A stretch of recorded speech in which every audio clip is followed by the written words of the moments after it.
18 साल में शादी हो जाती है। शादी के 4 साल बाद तक 3 बेटियां हो जाती हैं और जब छोटी बेटी 8 महीने की होती है तो हस्बैंड की डेथ हो जाती है। उसके बाद लोगों की बातें, लोगों के सजेशन कि बेटियों को छोड़ दो, एक बेटी को अपने मायके छोड़ दो, दूसरी बेटी को ससुराल में छोड़ाओ और अपनी एक बेटी के साथ आगे शादी करो। ठीक है, बहुत सारे रिश्ते आते हैं लड़की के लिए कि अपनी बेटी को छोड़ो और शादी करो।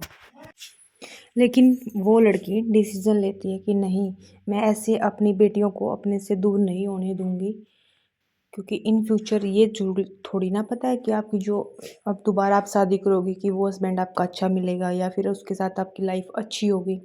नहीं, ये सिर्फ एक मतलब जुआ ही होता है एक शादी। ठीक है ना, इसमें कोई भी ये नहीं है कि हाँ कंफर्म आपको अच्छा आपका रिलेशन चलेगा और आपकी लाइफ अच्छी चेंज हो जाएगी। ऐसा कुछ नहीं है। लेकिन उस लड़की ने डिसीजन लिया कि नहीं, मैं अपनी बेटियों को खुद पालूंगी, इनकी अच्छी परवरिश करूंगी।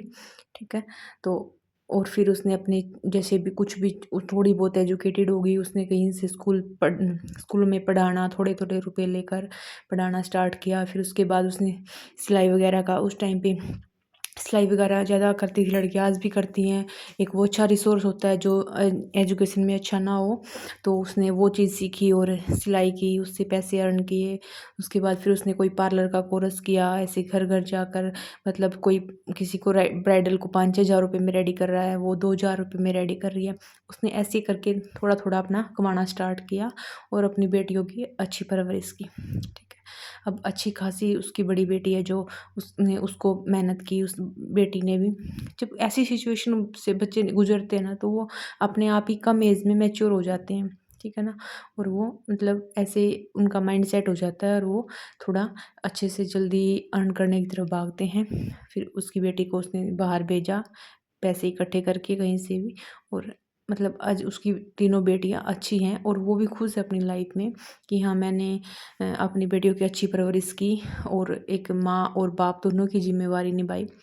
तो कई बार ना हमें अपने दुख है ना बहुत बड़े लगते हैं कि पता नहीं मेरे ऊपर तो क्या पार टूट गया, या फिर मेरी सास अच्छी नहीं है, मेरे हस्बैंड अच्छे नहीं है, मुझे पीटते हैं, या फिर मुझे पैसे नहीं देते, या मुझे बाहर घुमाने नहीं लेके जाते।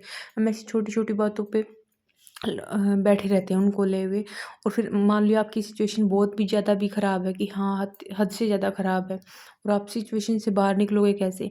अगर आप ऐसे ही रोते रहोगे घर बैठकर, तो सिचुएशन से आप बाहर नहीं निकल सकते। ठीक है ना, बल्कि सिचुएशन और भी ख़राब होगी। आपको शांति से बैठना है और सोचना है कि मैं ऐसा क्या करूँ जिससे मेरी ये सिचुएशन है जो ठीक हो जाए, ताकि मेरे बच्चों को इन फ्यूचर स्ट्रगल ना करना पड़े और इन फ्यूचर मेरी लाइफ अच्छे से सेट हो जाए।